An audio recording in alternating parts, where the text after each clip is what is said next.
Thanks for joining us for our intro webinar for the Initiative for Resilient Great Lakes Coasts. This is a program that has been around for a few years, but this webinar marks the launch of our expansion into Lake Erie, Lake Ontario, and the Niagara River. And we can go to the next slide, just do some housekeeping while we wait for folks to trickle in while we're getting started. So first, due to the size of this webinar, we're going to keep folks in listen mode only. So if you have a question, please feel free to use the chat. I don't think the question and answer feature is enabled here. And that's a little more complicated than we need it to be as well. So we're just going to ask folks to use the chat if they have any questions throughout, and we'll answer as we can. But there will also be a section for some time for question and answer at the end of this webinar. We'll also be recording this webinar and posting the recording to our YouTube and the Cities Initiative website, and sharing this recording via email afterwards. And yeah, like I said, use the chat for questions and comments. We strongly encourage that. Next slide.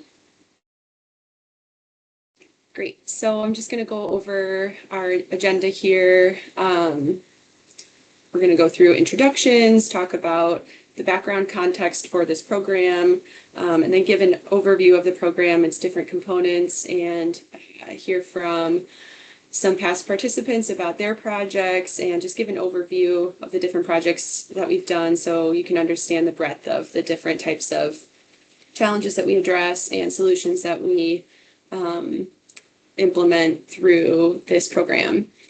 Like I said, there will be question and answer time at the end of the webinar. And yeah, that's it. Next slide.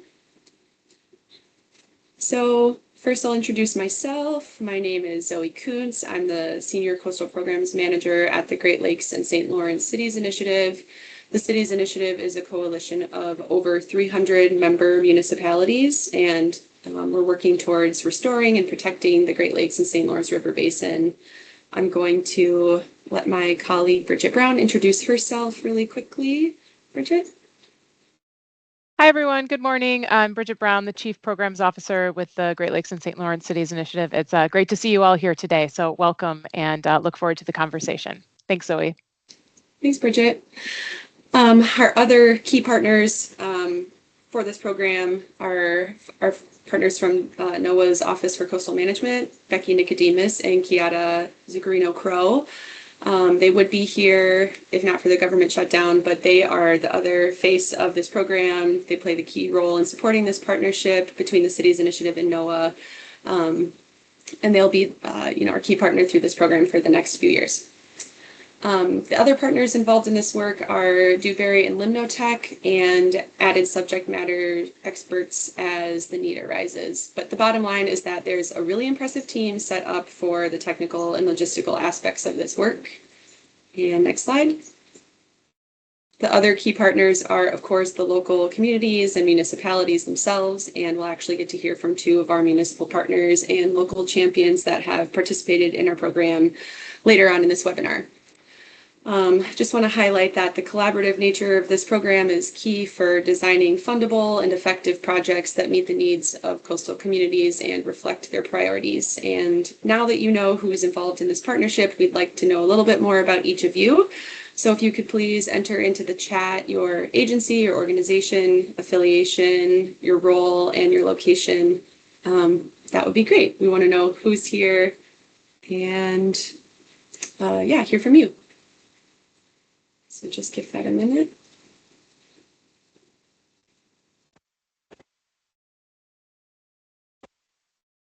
Got a lot of folks on the call today. This is so great.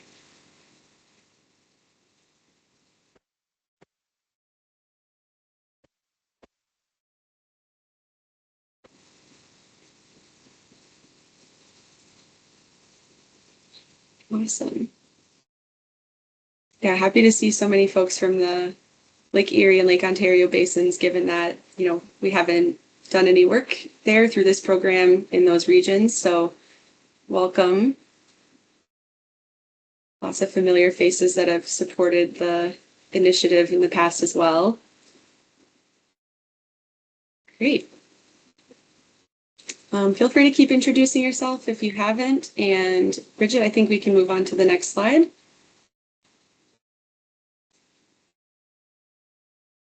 Great. So I'm going to provide some regional context that demonstrates the need for this program, and then give a little bit more about the purpose of the initiative. So next slide. Okay, over the last several years, we've seen an increase in coastal challenges and hazards.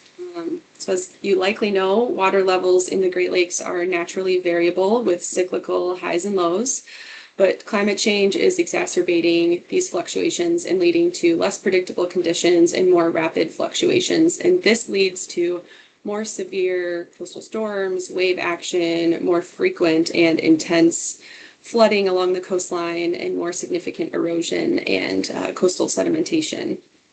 And the next slide, we see how these hazards present a growing need for resilient shorelines to protect ecosystems and habitats, coastal economies, public and private properties, and critical infrastructure located along the shoreline. Shorelines that are not resilient to these coastal challenges are more vulnerable to their impacts, which are expensive, dangerous to public health and safety, and can take a really long time to address. Next slide. There, oh, sorry, back one slide. So there's a strong relationship between ecosystems and habitats and coastal resilience. And it's worth pointing out that degraded habitats have the ability to impact coastal economies, public and private property, and critical infrastructure. So shorelines that lack healthy ecosystems to provide ecosystem services like shoreline stabilization are more vulnerable to structures falling into the lake. Another example is recreation industries and commercial waterfront activity are impacted by severe flooding and degraded water quality. So next slide. So as such, just making the clear connection between habitat and resilience, the health of the Great Lakes economies, communities, and environment depend on the health of the entire ecosystem. And this principle led to the largest investment in the Great Lakes in decades, the Great Lakes Restoration Initiative, or the GLRI.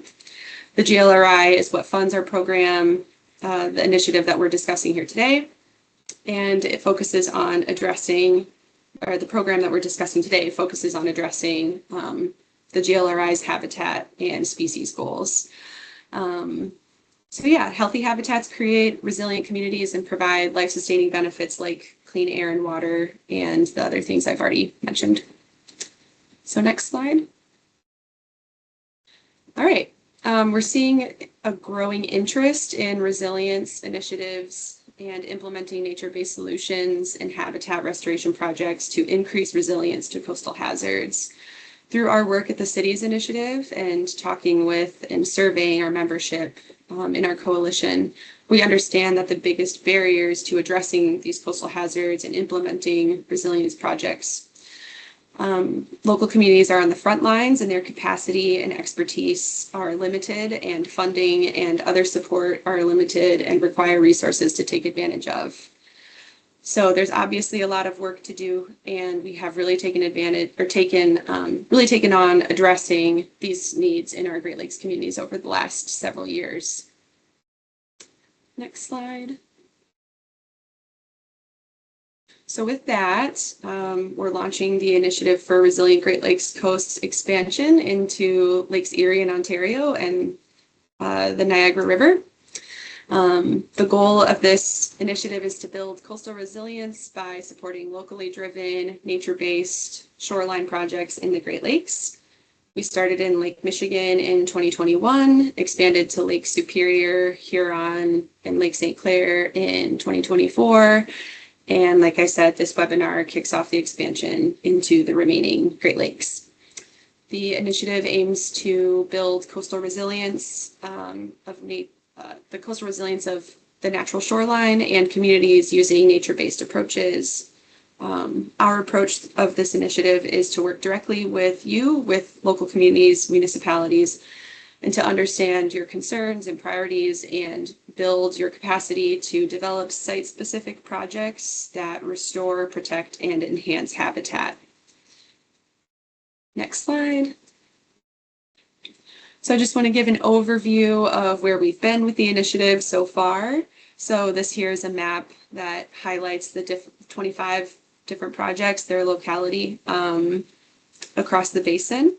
So that's 25 total projects. The value of support that we've provided totals around $3 million, and that's just for the engineering and design services that we've provided, not including the additional virtual trainings and other technical assistance that we provide for the projects that aren't selected to move forward.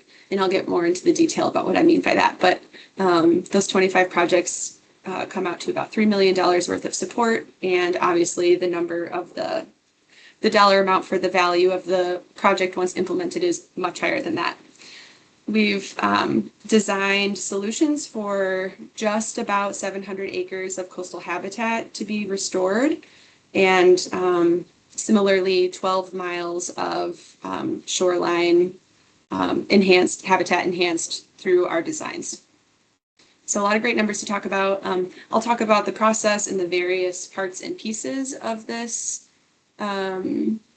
initiative in a few slides, but first I want to turn it over to some of our local partners and program participants to give you a sense of the types of projects that we've supported through the initiative. So next slide. I'm going to introduce Melissa Schmitz. She's the resiliency coordinator for the city of Green Bay, and she's going to talk about the East River Van Beaver Park project. And Melissa, I'll turn it over to you. Great. Like Zoe said, my name is Melissa Schmitz. I'm the resiliency coordinator for the city of Green Bay. Just to give you a little bit of a background, my position was created in 2019 after the last major flood that we had along the East River. We have I'll go to the next slide, but what you're seeing right here is a 60% design concept in that cover slide of Van Beaver Park. So Van Beaver Park is a 44-acre park within the city of Green Bay, fully owned by the city of Green Bay. Some of the challenges in this site and really all along the East River include the riverine flooding. We have a long history of flooding dating way, way back. Even before the 1970s, there have been major floods throughout the East River. Impaired water quality is another challenge. Invasive species in this park, Phragmites primarily. We do have a natural wetland that's like a remnant floodplain wetland here that is very much invaded with Phragmites, buckthorn, and honeysuckle. Stormwater runoff is another challenge. All of this is a very residential area, and the impervious surfaces contribute to the problem. The East River is about a 14-mile tributary, and it's the largest undammed tributary to the Green Bay estuary. It joins the last 3 miles of it or so are within the city of Green Bay. So when there are major floods, the city of Green Bay experiences the worst of impacts due to flooding.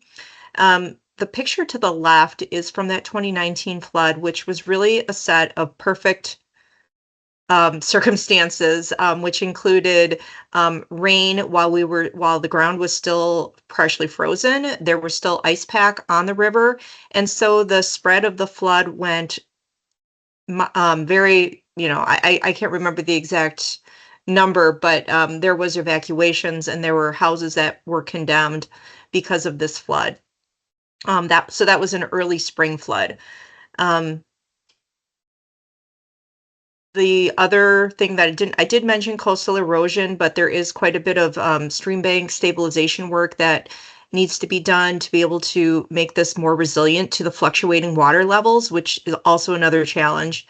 And then as far as a challenge, like right inside the park, there are many underground utilities. So creating a flood solution for this area, the underground utilities needed to be taken into consideration. The East River Collaborative was formed in 2020, and it's been extremely helpful for the city of Green Bay as well as other local jurisdictions along the watershed. But basically, the East River Collaborative is formed by the Nature Conservancy, New Water, which is our regional wastewater treatment facility, and UWC Grant. And they have been a technical assistance partner for the city, as well as the outreach engagement that happens. The flood solutions that were identified for East River Van Beaver Park were basically to reimagine this whole 44-acre park as more of an eco park, and to restore the existing wetlands that were there, and also do have a series of created wetlands. It's hard to see in this picture, but all along the shoreline, there are root wads that will help stabilize the bank, as well as create additional fish and other habitat for aquatic invertebrates. Engagement with the community has been a primary focus of this project as well. Many of the neighbors have lived through flood after flood after flood, and they are very eager to see some changes happening to this area. And then increased flood storage. So when it's all said and done, we'll have created about 67 additional acre feet of flood storage for this area. Let me see if there was anything else. So basically, we're going to be renovating the existing wetland and then converting the turf grass areas into wetland pools by adding additional wetland plant species that will help with infiltration. It will create habitat, and then we'll be putting in a boardwalk so that the public can still use the park as a park. There'll be educational signage as well, and really, hopefully, we'll provide a more of an outdoor educational classroom for the community in this part of the city and regionally. Thank you, Melissa. It's a really awesome project, and we're really happy to support it. And I just want to flag that the city's initiative, one of our priorities is making sure that these projects don't end up stuck in the engineering and design phase, or we really like to continue to advance projects forward. We know there's a lot of plans that get put together and just put on a shelf. So we put in a lot of planning and effort to make sure that projects are ready for, they're competitive and ready for funding, and we can help communities secure that funding. So right. And I mean, I could say a lot more, Zoe, as far as like the amount of help that, I mean, this has provided all the engineering design work for this. It's really, we had in 2023, we did a flood solution study within the city of Green Bay, and we looked at all of our public areas and we identified where flood storage could go. So this is just one of 8 projects. And there's another project right on the other side of the river from here in Emily Park that's even further along in the design. That's not with the city's initiative, but I guess my message to the other communities that are contemplating this, if you are staff constrained, if you are funding constrained, apply for this program, because it will help advance your projects. And it's not just the engineering design, but it's also the outreach and engagement aspect of it as well. So I guess, you can ask questions at the end of the presentation, but I just wanted to say that it's been a tremendous help to the city of Green Bay for advancing our flood resiliency goals. Thanks, Melissa. Really appreciate that. And yeah, thanks for being here and presenting today too. If we go to the next slide, I'm going to introduce our next community partner, Rick Freeman. He's the township engineer of Oscoda Township in Michigan, and he's going to talk about our Oscoda Beach Park Dune Restoration Project. And thanks in advance, Rick. I'm going to turn it over to you now. Thanks, Zoe, and thanks everybody for being part of this today. Very, very, very good program to explore for your communities, and I'll give a brief overview of what we encountered. So the Oscoda Beach Park is roughly a 10-acre parcel in downtown Oscoda, obviously bordering right on the shoreline of Lake Huron. It has roughly 1,000 feet of lakefront access. And this project kind of kicked off with the existing boardwalk, which runs parallel to the beach, between the park area and the waterfront. 40-plus-year-old boardwalk, wood construction and that. And it was the initial construction had about a 12-foot or 12-inch, 1-foot clearance underneath it.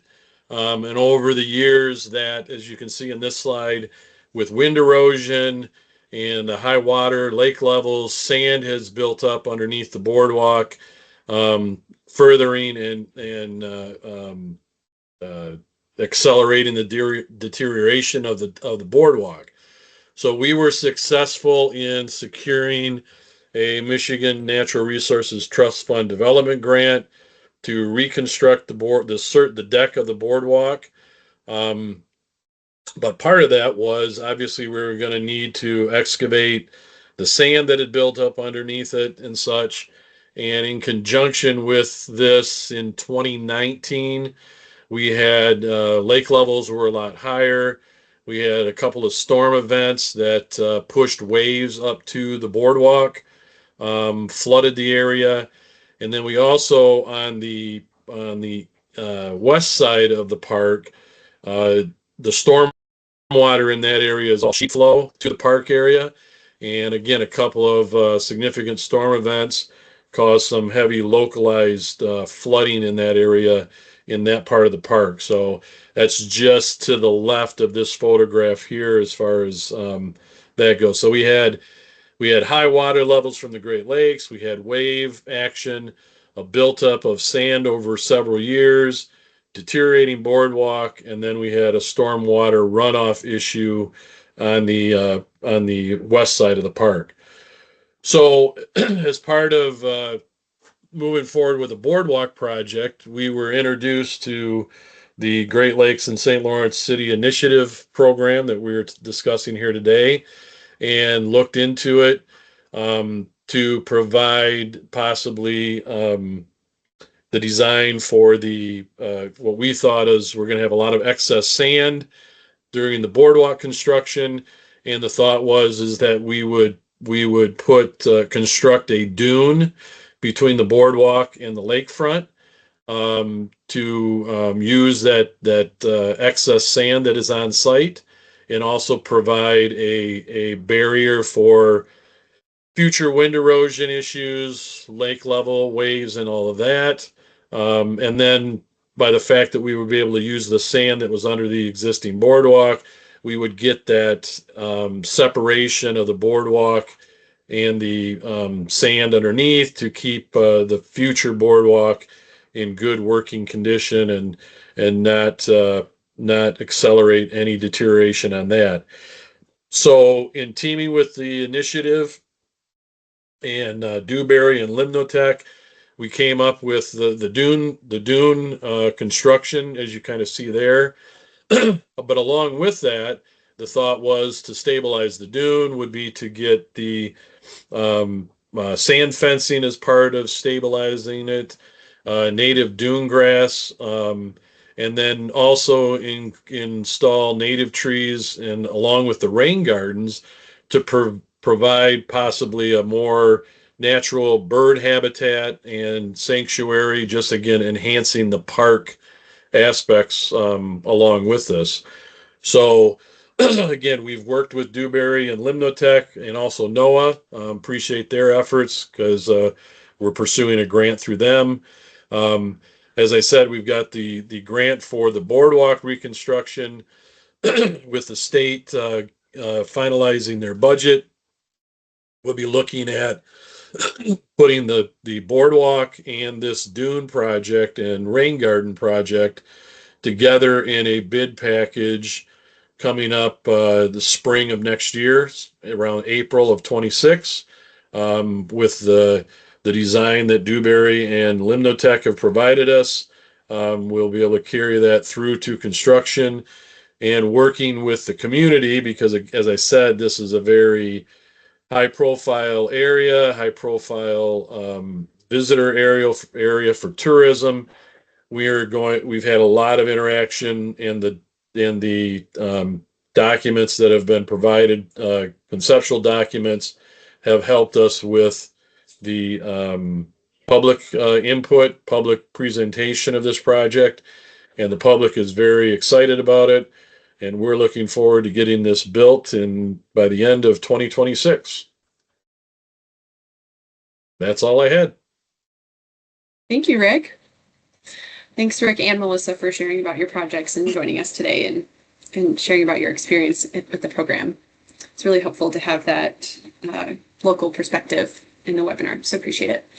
I'm gonna just speak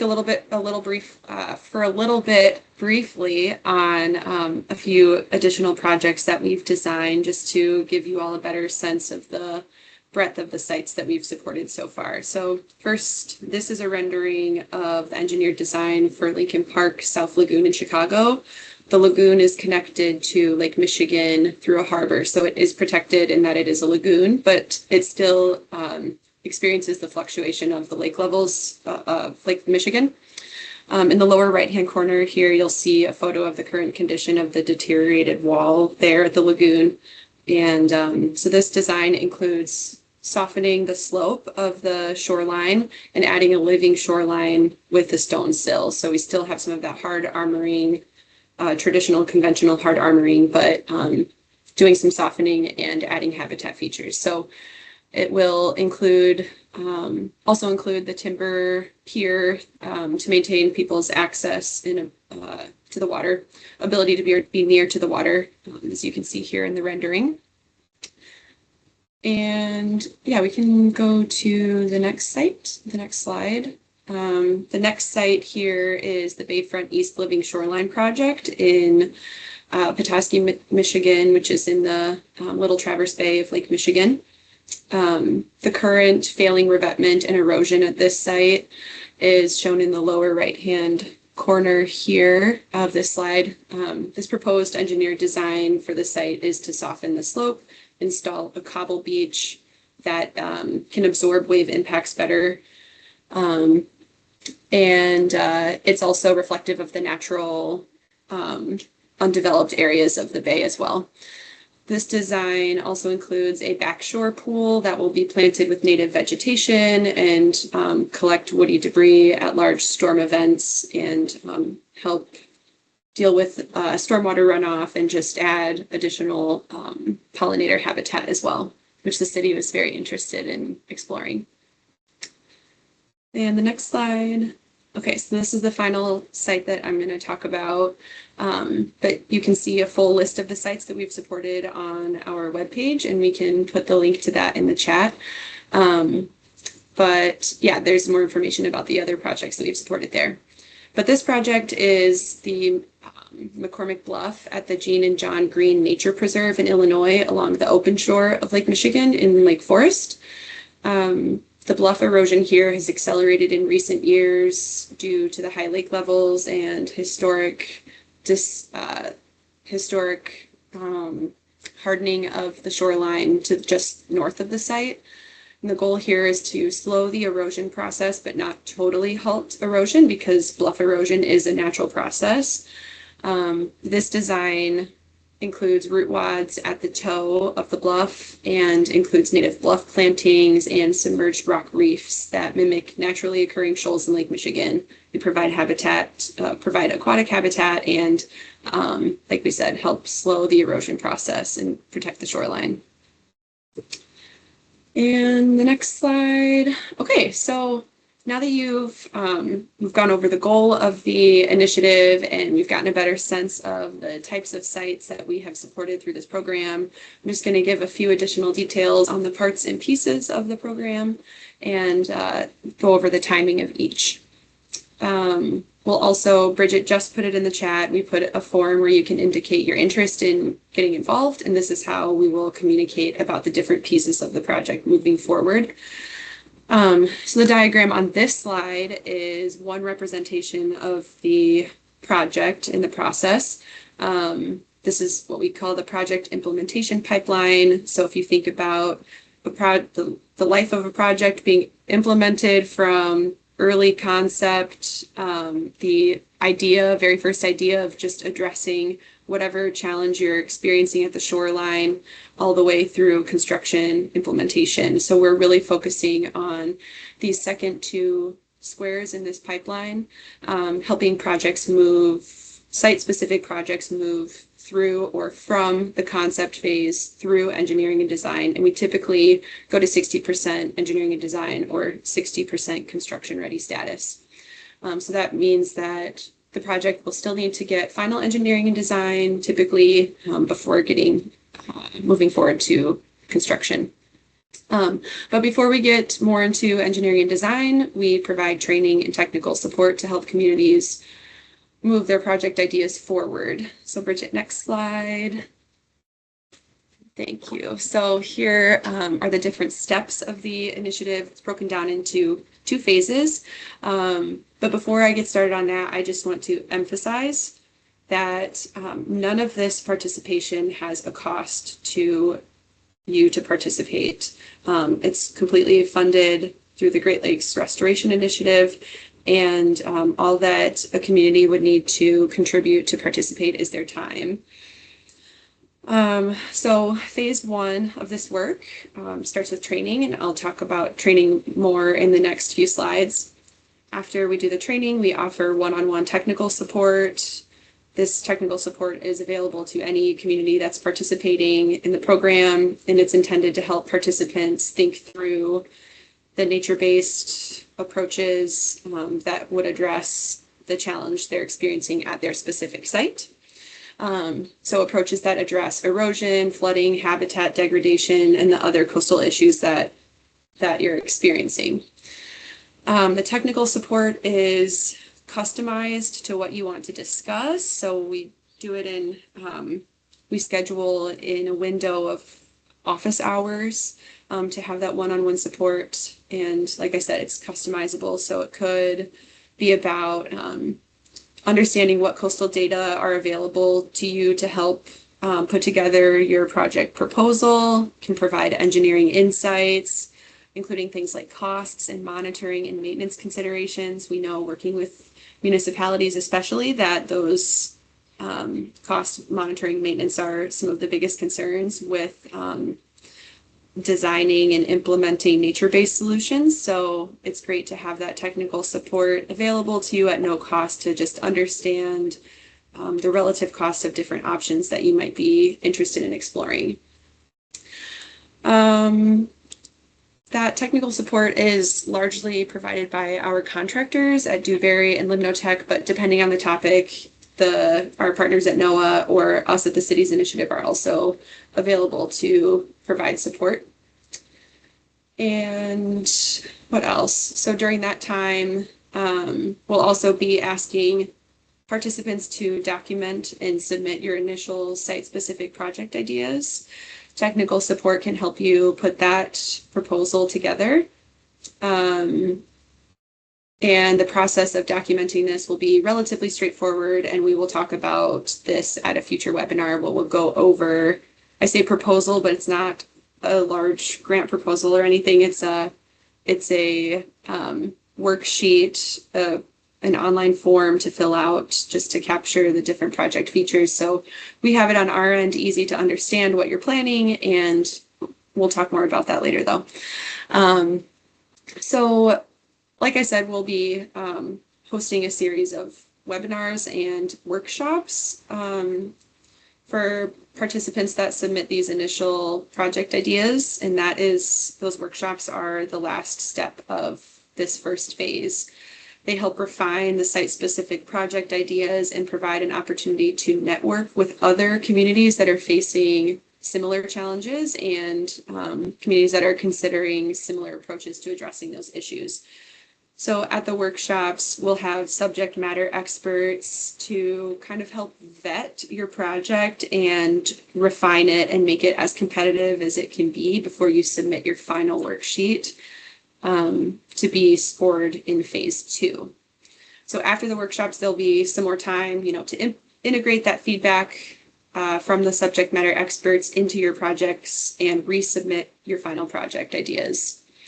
So from there, we move on to phase 2, where our team will prioritize the site-specific projects, Oops, sorry, I lost my screen just now.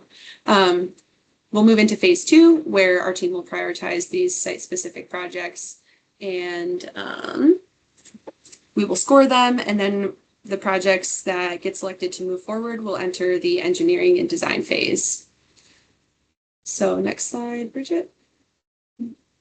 So the timing of this, right now, we're kicking off October 1st, but the training will begin in November, and we'll go through the end of this first phase. We'll go through March of next year, and we're looking to kick off the engineering and design phase between spring and summer of next year.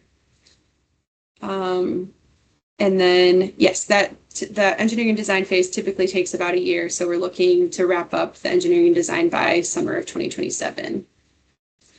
1 second here. Okay. Oops. So, sorry about that, having a technical issue. Okay. So here's another view of this process, and this shows how the number of participants decreases as we move throughout the steps and phases, which is natural. The virtual training is open to anybody in the Great Lakes that is interested in the initiative, not limited to community members or municipalities. So even though this technical assistance program, the engineering and design support is limited to communities in the United States, our Canadian partners on the Canadian side of the border are welcome to participate in the virtual trainings that we have to offer. The technical support is available to any community, municipality, tribal nation that is interested in talking with experts about their project idea. This will be provided completely virtually as well. The virtual engagement workshops that I talked about with the subject matter experts will be for any community, municipality, or tribal nation that submits an initial site-specific project idea. And then finally, we will provide engineering and design support for 8 to 10 of the site-specific projects that were submitted. And that number, 8 to 10 number, is based on however much funding we have available. So next slide. If you're interested in participating, we would like you to please complete our Google form. I think Bridget might put it in the chat again.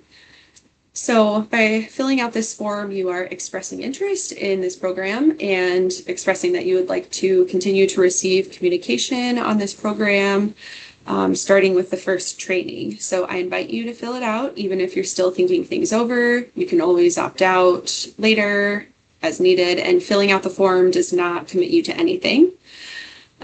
We also invite organizations that work with communities like Sea Grants and watershed councils, regional planning commissions to fill it out if you'd like to keep track of what is happening with the initiative. You're also invited to participate in the trainings, like I said, and we invite you to share this expression of interest form with communities that you think may be interested in. We're also going to send the form to folks that registered for this webinar but weren't able to make it, and we will post it to the Cities Initiative webpage along with a recording of this webinar. We'd like you to please fill out the fill out the form by October 24th. You can even do it right now. And I will actually pause for 1 minute right now for folks to fill it out because that's all it will take. And I will make sure I wait a full minute because of the following slide. Bridget, just my timekeeper. Here we go. Just hit play. 1 minute countdown for folks to fill out this webinar. Fill out this form. I keep calling it a webinar. So we'll just hang tight and watch this video. This is our partner, Becky Nicodemus at NOAA's Office for Coastal Management. She loves this video and always includes it in our webinars. So I'm sad that she's not here today to be part of this, but playing it in her honor.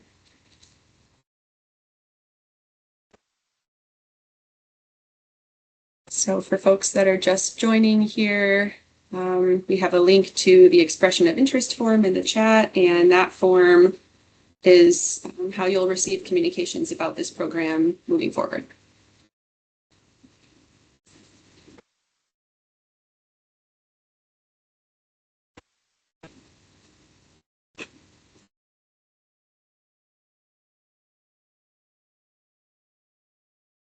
All right. Next slide. Great. So as I mentioned, the next step in this initiative are the trainings. We currently have 2 virtual trainings scheduled in November to support this program. First, we have the nature-based solutions for coastal hazards. This is a starting point for coastal managers, planners, decision makers preparing for designing their nature-based or natural shoreline projects to reduce coastal hazards in their communities. This training will include speakers that highlight relevant projects that have been designed or implemented around the Great Lakes. There is an asynchronous, at your own pace, first part of this training that you'll need to do prior to the virtual training on the 5th, but we'll follow up with more information about that. But this webinar or this training is scheduled for November 5th. And you'll have a link once you fill out that expression of interest form. The page that shows after you complete that has the links to these trainings. That's not the only place where you'll have the links, though. We'll follow up several times over email with the links to the trainings as well. The second training is diving into the digital coast. This training, also provided through NOAA, helps coastal managers, planners, decision makers identify and use digital coast resources. These resources include data, tools, trainings, and other resources that support coastal resilience and nature-based solutions. There will be partner organizations that will also share the technical and financial resources they have available to support communities in their geographies during this webinar training. This is scheduled for Wednesday, November 19th in the afternoon. And we're sharing these dates with you now so you can save the date, mark your calendars. We'll be sending the links to register, like I said, to those that fill out the expression of interest form. And yeah, I think we're all set with our content, prepared content, and now we can turn it over to questions. Like I said, please just feel free to put any questions that you have in the chat. Bridget and I are going to field those. Let's see. If there aren't any, we also have some frequently asked questions that we can review. Looks like there was trouble with the tiny URL. Yeah, I can drop the full website link in the chat in a second here. Absolutely. Thanks, Bridget. Okay, so far the only question that I've seen in the chat is about whether we'll be sending a copy of this presentation, which we will. We'll follow up with a link to the slides and the recording to the presentation after its conclusion. Let's see. Mention the Niagara River. Does it also include the St. Lawrence River? You know, that's a great question. I don't know the answer to that. I actually had that question myself yesterday because I noticed that a community along the St. Lawrence River registered for this webinar, and I don't know the answer. So if there are any, that's a question that we'll just have to look into and follow up with you. I can follow up shortly after we wrap up the webinar. If our NOAA partners were here, they'd be able to answer, but unfortunately they're not, and you just have us from the city's initiative. But that seems to come from, I think that answer is dictated by the Great Lakes Restoration Initiative funding, where we get what funds this program. So I just want to be sure before I give an answer. Any projects that have been supported in a FEMA floodplain, do you offer specific support to help build coastal resilience that also meets requirements to remove a community from a floodplain? That's a great question. We haven't removing a community from a floodplain, if that refers to managed retreat. We haven't really specifically discussed, we haven't had a project that's really looked at that before. There are some sites along the North Shore in Duluth, for example, we've discussed having to move a road away from the shoreline, but I don't think we're limited, and I think we'd be able to explore what you're asking about, Aaron. Pennsylvania's shoreline is primarily comprised of high bluffs coupled with high wave energy environment. How applicable is this? It's a great question. So bluffs are always a challenging, bluff erosion is always a challenging, coastal hazard and a hard thing to address at times because bluffs want to erode, and that's a natural process, but we have supported bluff erosion projects in the past. It'll really depend on what kinds of solutions the community is interested in exploring. So I think it's a really applicable project depending on, like I said, the types of solutions that the community would consider looking at. How well will this approach work in a high bluff environment? Okay, Shelby, I hope I answered your question, but if I didn't, please feel free to reiterate in the chat and I'll try again. Do we have experience working in small communities as it appeared in the examples? They were larger metropolitan areas. Yes, we do. Oscoda Township, for example, is a relatively small community, but at the city's initiative, we've worked with communities of all sizes, down to Augrey, Michigan, which I think has a population of 900 people, 600 to 900 people. So we have a lot of experience working with smaller communities as well. Oh, Bridget, thanks for answering in the chat. We do, Vidya says, focus area 4 projects. Okay, thanks, Vidya. Looks like St. Lawrence River as well. Okay. I'll double check with our NOAA partners too. Okay. Will any assistance be available to assist with possible brownfield remediation? So things get more complicated with, working with legacy contaminants. So it's definitely something that we would need to take into consideration.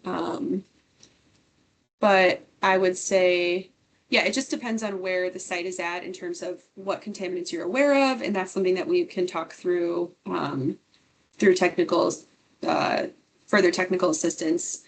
And so I would say we will have some, depending on the status of the site, engineering design assistance may be available, but regardless, we still would be able to, in those office hours, technical assistance type support that we have, regardless of if the project is moving forward with engineering and design, we can still develop a project roughly, a project concept with you that could then be, competitive for a different funding opportunity if not eligible for this program, if that makes sense.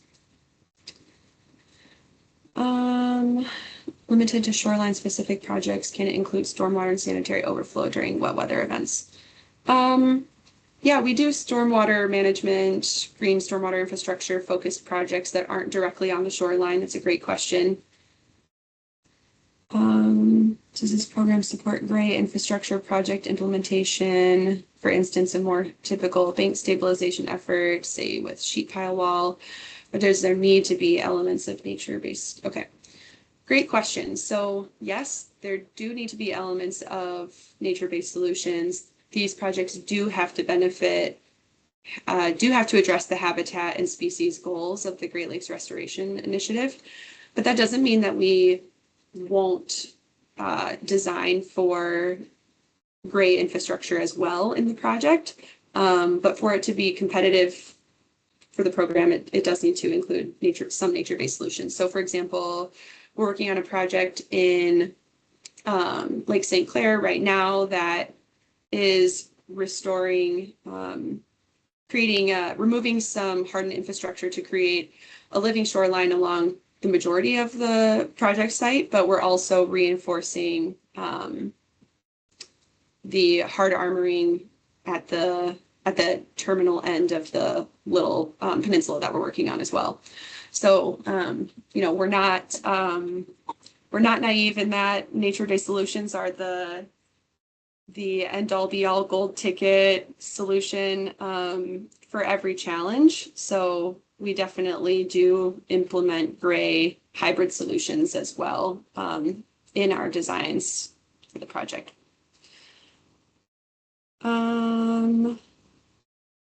Great. Are there any other questions from folks? Otherwise, I can go over some of our frequently asked questions.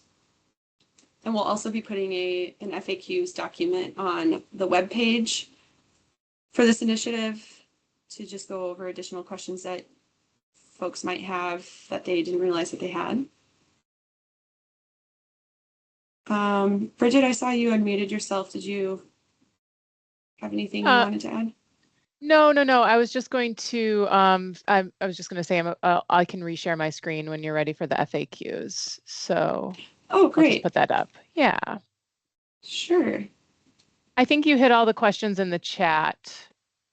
But yeah, you know, folks, please feel free to pop questions in the chat while we're going through the FAQs, and we can, you know, still address those in a second here.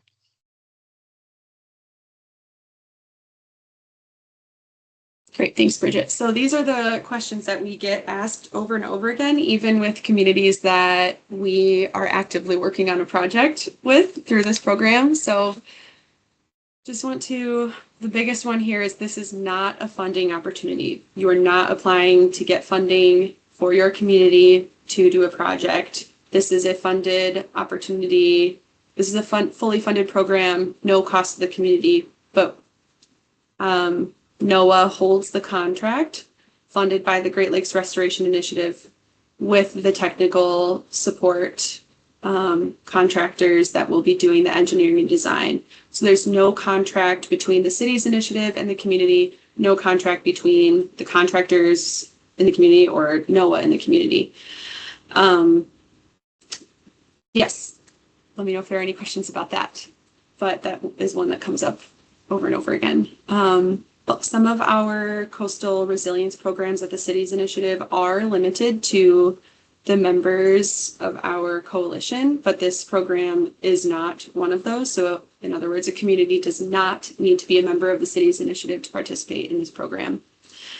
And one of those programs that I mentioned or that I was referring to is the Resilient Coastal Projects Initiative. So I know there's a lot of folks on this call that are familiar with the city's initiative because they've participated in the Resilient Coastal Projects Initiative in the past. This is a separate program from the RCPI.